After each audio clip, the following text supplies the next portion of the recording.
თქვენც მონაწილეობდით, თქვენც ამ აქციის მონაწილე იყავით და თქვენც ხომ არ დაგაბრალებენ დამხობის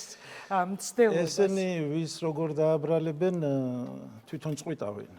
მაგრამ სიმართლე რა იყო ეს მეორეა. ჩვენ არასდროს პაატას მე გამოსვლებს ხშირად ვნახულობდი და არასდროს არ იყო პაატასგან ის რომ ეს იყო რაღაცა დამხობის რევოლუცია, ეს იყო მშვიდობიანი ხალხის შეკრება და ადამიანები, რომლებიც მშვიდობიანად იკრიბებოდნენ და როდესაც ამდენი ათასობით ადამიანი გამოვიდა, 100,000-ზე მეტი ადამიანი იყო, ხო, ხა და ამდენი ადამიანის ესეთი ეს ადამიანები ხო არ გამოსულან იმით, რომ პაატამ თქვა გამოდითო. უბრალოდ ყველა ამ ადამიანს ჰქონდა იმისი განცდა, რომ დაიღალა ამ ხელისუფლები, დაიღალა უკვე ამ რეჟიმი და ამ უსამართლობით და ყველას ჰქონდა ის განცდა, რომ დაგვანებეთ თავი, მოგვეცით საქართველოში თავისუფლად ცხოვრების უფლება და ამიტომ ამ ადამიანების ამ თავისუფალ აქციაზე თავისუფალ მშვიდობიან აქციაზე შეკრება და ამდენი ათასობით ადამიანის დანახვა მხოლოდ დაგაფიქროს შენ ხელისუფლება იმაში რომ ესე იგი ამდენ ადამიანს არ უნდი ხარ და მხოლოდ დაფიქრდე და იმ დღეს რა მოხდა იქ და ის თვითონ ესეთი რაღაც ძალადობრივ ფორმაში რო გადაიზარდა ეს რა თქმა უნდა არ არის მოსაწონი და ეს არც ერთს არ მოსწონს, ამას თვითონ მე დღეს წავიკითხე პაატას სიტყვა სასამართლოზე რო თქვა და თვითონაც ამბობს იმას, რომ ეს არ იყო ძალადობრივი და მას არ ქონდა ამისის პირიქით, რო შევედითო ხობე ჯებირი იყო გადამტვრეული და რაღაცა მოხდა. რო შევედით პირიქით იქეთ ვაწყნარებდი რობოკოპებს, ვეუბნებოდი რომ ვიძალადებთ და ანუ რაღაცა მოხდა. თვითონ შვილი ხარ დღესაც თქვენთან იყო ბატონი პაატაშვილი და მანაც აღნიშნა ხო 9 წლის შვილი მიყავდა. ანუ პაატა 9 წლის შვილი და პაატა ბურჭულაძემ 9 წლის შვილი წაიყვანა დამხობის რევოლუციაზე და გაწირა შვილი ესეთი რაღაცა როგორ შეიძლება უბრალოდ იქ როგორც ამბობენ ხა ეს ყველაფერი გაირკვევა და ზუსტდება და ჩვენ გავიგებთ ყველაფერს მოეფინება ნათელი მაგრამ მე ვერ დავიჯერებ რომ პაატა ბურჭულაძე არის რაღაც ძალადობის მომხრე და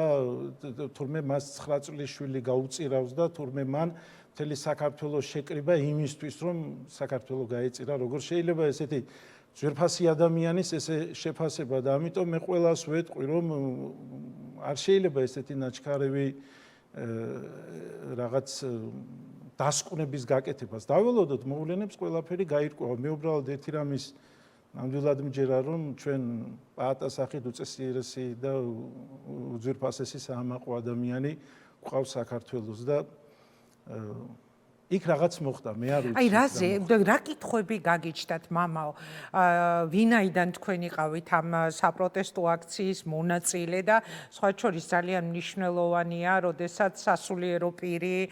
განსხვავებულად იწყებს საუბარს, ბედავს, ასე ვიტყოდი, იმიტომ რომ უმძიმესია დაუშვათ დამოკიდებულება უდიდესი უმრავლესობისა მაგ წიაღიდან საპროტესტო აქციაზე დაჭერილი სინდისის პატიმრების სოლიდარობის თვალსაზრისთან დარბეული ნაწამები ადამიანების სოლიდარობის თვალსაზრისით და ძალიან მნიშვნელოვანია, როდესაც თქვენ და კიდევ სულ რამოდენიმე სასულიერო პირი ჩნდებით ხოლმე ამ აქციებზე, აი იმ 4 ოქტომბერსაც იყავით. თქვენ პირადად თუ გაგიჩნდათ, როგორც აი ერთ მონაწილეს ამ აქციისას რამე კითხვები, რომ აი რა მოხდა, რატომ მოხდა ის რაც მოხდა. რა კითხვები გაგიჩნდათ თქვენ? თავიდან ხო ჩვენ ყველანი მშვიდობიან აქციაზე ვიყავით წასული. ჩვენც ესე წავედით ყველანი,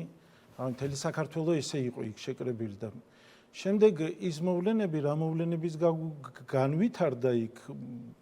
არ ვიცი, მოვლენების მიმართებაში მეც გამიჩნდა კითხვები და ამ კითხვებს მე ჯერჯერობით ვერ უპასუხებ, სანამ მათგან არ გავიგებ პასუხს და გვეტყვიან და გაირკვევა ყველაფერი, მით უმეტეს დღევანდელ დროში, როდესაც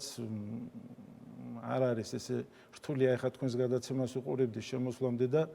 ელემენტარული რამხელა ეჭვს აჩენს რომ ღობერი